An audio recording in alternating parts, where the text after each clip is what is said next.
లగచర్లలో గిరిజన ప్రజలపై జరిగిన ఘటనను జాతీయ ఎస్టీ కమిషన్ సభ్యులు జాటోతు హుసేన్ నాయక్ వినతి పత్రం ఇచ్చి వివరించిన డాక్టర్ రామచంద్ర నాయక్, బలరాం నాయక్, బాలు నాయక్. ఈ సందర్భంగా డాక్టర్ రామచంద్ర నాయక్ మాట్లాడుతూ ప్రభుత్వాన్ని అస్థిరత పరిచే కుట్ర చేస్తున్నారు. బీఆర్ఎస్ దుష్ట పాలన, వేముల ఘాట్లో రైతు ఆత్మార్పణ, రైతులకు సంకెళ్లు, దళితులను ట్రాక్టర్తో తొక్కించిన ఘటనలు మరిచారా? రైతుల సమస్యలు వినడానికి, పరిష్కరించడానికి ప్రభుత్వం ఎప్పుడూ సిద్ధంగా ఉంటుంది. రాష్ట్ర ప్రభుత్వాన్ని, పరిపాలనను అస్థిరత పరచాలన్న కుట్ర జరుగుతోందని, అధికారం కోల్పోయామన్న అక్కసుతో అమాయకులైన రైతులను రెచ్చగొట్టి పబ్బం గడుపుకోవాలని బీఆర్ఎస్ ప్రయత్నిస్తోందని ప్రభుత్వ whip Dornakal MLA doctor Ramachandra Naik, జాతీయ ఎస్టీ కమిషన్ సభ్యులు జాటోతు హుసేన్ నాయక్ తెలిపారు. చిల్లర అవకాశవాద, కుట్రపూరిత రాజకీయాలతో మనుగడ సాగించలేరని, ఈ విషయాన్ని బీఆర్ఎస్ గుర్తించాలని హితవు పలికారు. పార్టీ ఉనికి కోసం అమాయక రైతులను బలిపెట్టవద్దని ఆ పార్టీ నాయకులకు విజ్ఞప్తి చేశారు. లగచర్లలో ప్రజలు, అక్కడి రైతుల సమస్యలు తెలుసుకోవడానికి జిల్లా కలెక్టర్తో సహా అధికారులు వెళ్లినప్పుడు ఎలాంటి చర్చకు ఆస్కారం ఇవ్వకుండానే దాడికి పాల్పడడం నీచం, అత్యంత హేయమైన చర్య. జిల్లా కలెక్టర్, ఇతర అధికారులపై రాళ్లు, కర్రలతో దాడి చేశారంటే దాని వెనుక భారీ కుట్రకోణం దాగి ఉందని అర్థమవుతుంది. రైతులు తమ సమస్యలను చెప్పుకోవడానికి, స్థానికుల సమస్యలను వినటానికి ప్రభుత్వం సిద్ధంగా ఉన్నప్పటికీ ఇలాంటి కుట్రపూరిత చర్యలకు పాల్పడడం దురదృష్టకరం.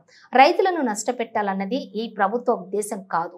వారి యొక్క సమస్యలను వినడానికి, పరిష్కరించడానికి ఈ యొక్క ప్రభుత్వం ఎప్పుడూ సిద్ధంగానే ఉంటుంది. ప్రజాస్వామ్యయుతంగా వెళ్తుంది.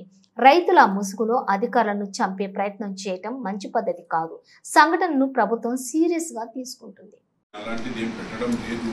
ఇండస్ట్రీ పార్క్ గురించి 1కి 6% రెట్టింపు నేను ఇస్తున్నా. వాళ్ళు అరెస్ట్ చేసిన వాళ్ళు కూడా వాళ్ళకి ఒక గుంట కూడా జాగలేదు. అలాంటి వాళ్ళకి అరెస్ట్ చేసిన పోలీస్ డిపార్ట్మెంట్ కూడా తప్పేం లేదు. కాబట్టి వాళ్ళు ఇలా చేస్తున్నారు. కాబట్టి నేను డెవలప్మెంట్ చేస్తున్నా తప్ప నాకు వేరే ఉద్దేశం లేదని మా గౌరవనీయుల ముఖ్యమంత్రి గారు అంటే, మిమ్మలను రిక్వెస్ట్ చేసి మేము కూడా డెవలప్మెంట్ చేయాలి తప్ప మాకు వేరే అవగాహన లేదని చెప్పి మేము ఇవ్వడం జరుగుతుంది. అంతేనా సబ్జెక్ట్? మా వినతి పత్రం మీద ఇచ్చేది జరిగింది. నాకు కొన్ని కంప్లైంట్ రావడం జరిగింది. అక్కడ ఏందో చూద్దాం. నాకు పై నుండి చైర్మన్ గారు, ఎస్టీ కమిషన్ చైర్మన్ గారు విషయం చెప్పడం జరిగింది. నాకు కూడా కొన్ని కంప్లైంట్ రావడం జరిగింది. సరే, అక్కడ ఏముందో పార్టీలకు అతీతంగానే ఉంటుంది. మాది కక్ష సాధింపు అంటూ ఏముండదు. కమిషన్ అంటే మీకు తెలిసిన విషయం. బట్ అక్కడ గిరిజన బిడ్డలు అన్యాయంగా ఇబ్బందులు పడుతున్నారని అక్కడ నుండి చాలా కాల్స్ అండ్ కంప్లైంట్ రావడం జరిగింది. వెళ్తున్నా అక్కడ ఏముంది సంఘటన చూసి దాని పరిస్థితులు కూడా ఒక సబ్మిషన్ ఏంటంటే సార్, ఎవరైతే అరెస్ట్ అయ్యారో వాళ్ళకి కూడా భూములు లేవు. అలాంటి వాళ్ళు దుండగులుగా గుర్తించి డిపార్ట్మెంట్ అన్ని వివరాలు తీసుకున్న తర్వాత కొంతమందిని కంట్రోల్ తీసుకోవడం జరిగింది. అధికారులను మీద దాడి చేయడం అనేది హేయమైన చర్య. ఇది పార్టీలకు అతీతంగా అందరూ ఖండించాల్సిన విషయం. మరి టీఆర్ఎస్ పార్టీ వాళ్ళు వాటిని సమర్థిస్తున్నారు. కాబట్టి దయచేసి అక్కడ గిరిజన ప్రజానికానికి న్యాయం చేస్తూనే మరి అభివృద్ధి కూడా ముందుపడకుండా తమ తరఫున కూడా మరి ముఖ్యమంత్రి గారు రక్షణ శాఖకు కూడా అక్కడ ల్యాండ్ కేటాయించడం జరిగింది. పరిగిలో ల్యాండ్ అక్విజిషన్ అనేది ప్రభుత్వంలో ఒక భాగం. అది ఇక్కడ అవసరం పడితే తప్పదు. డెవలప్మెంట్ భాగంగా ఏదైనా చేయొచ్చు, దాని తప్పేం లేదు.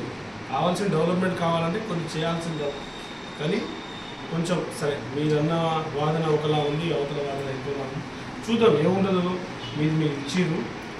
మా బలరాం నాయక్ ఎంపీ గారు, ఎమ్మెల్యే గారు, బాలు నాయక్ గారు, మా అన్న రామచంద్ర గారు రావడం జరిగింది. చాలా సంతోషం. చూస్తాను నేను అక్కడ కూడా ఏందో చూసి విచారణ తర్వాత అది చెప్పి మీకు మళ్ళీ ఒకసారి మీకు కూడా మేము అప్డేట్ ఇస్తాం. ఓకేనా? Thank you.